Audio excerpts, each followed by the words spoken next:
चौथी माळ कुष्मांडा माता. नवरात्रीच्या चौथ्या माळेला कुष्मांडा मातेचं पूजन केलं जातं. कुष्मांडा म्हणजे काय?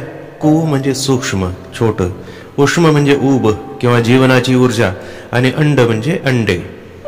अशी मान्यता आहे की कळीचं जसं अलगद उमलून फूल होतं तसं मातेने अत्यंत मंद मनोहारी स्मित केलं आणि त्यामुळे भगवान विष्णूला ब्रह्मांड निर्मिती करता आली.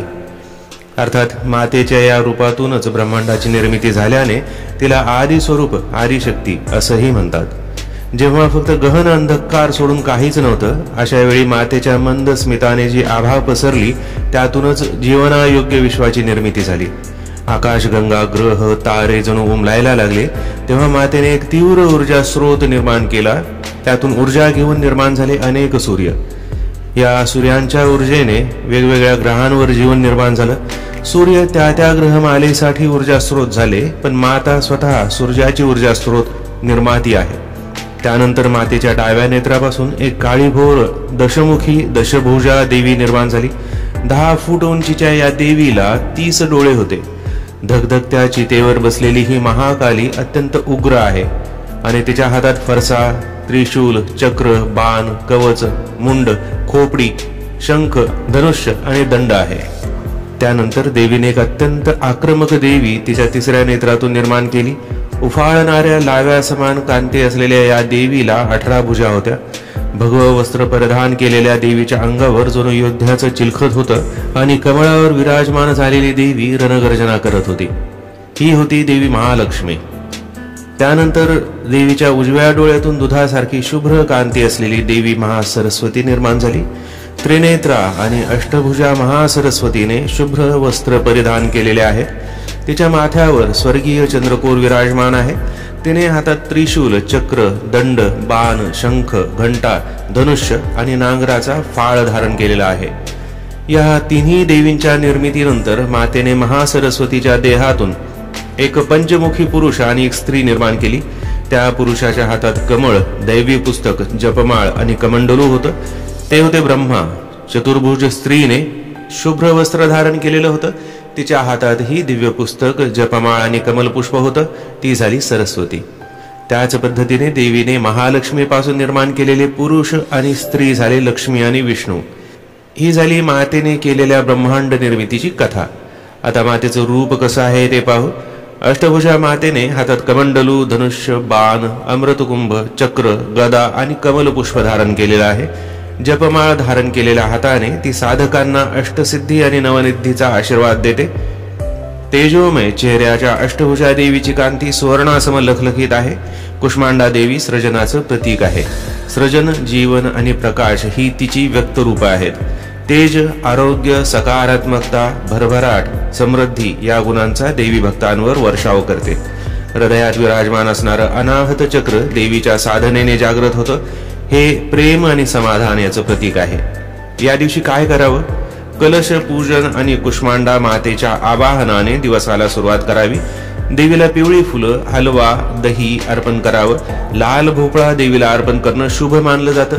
उपवास किंवा सात्विक आहार, फलाहार, दूध यांचा आहारात समावेश असावा. दुर्गा सप्तशती आणि कुष्मांडा मंत्र यांचा जप खूप लाभदायक आहे.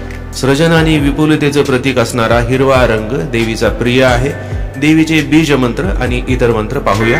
ओम बीज मंत्र. ओम ह्रीं कुष्मांडाय जगत्प्रसूतये नमः. प्रार्थना. सुरा संपूर्ण कलशं रुधिराप्लुतमेव च दधाना हस्तपद्माभ्यां कुष्मांडा शुभदास्तु मे. स्तुति. या देवी सर्वभूतेषु मा कुष्मांडा रूपेण संस्थितः. नमस्तस्यै नमस्तस्यै नमस्तस्यै नमो नमः. ध्यान.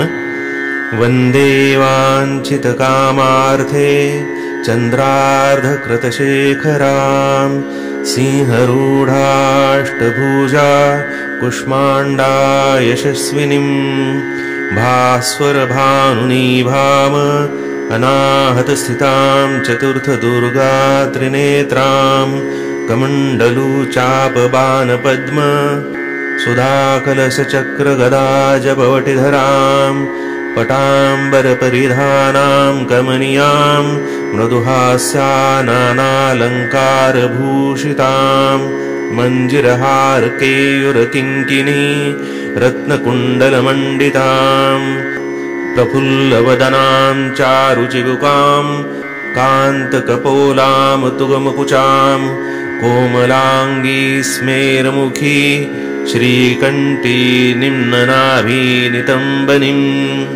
स्तोत्र दुर्गतिनाशिनि त्वयि दरिद्रादिविनाशनीं जयन्दा धनदा कुष्माण्डे प्रणमाम्यहम् जगन्माता जगत्कर्त्री जगदाधाररूपिणीं चराचरेश्वरी कुष्माण्डे प्रणमाम्यहम् त्रैलोक्यसुन्दरी त्वं हि दुःखशोकनिवारिणीं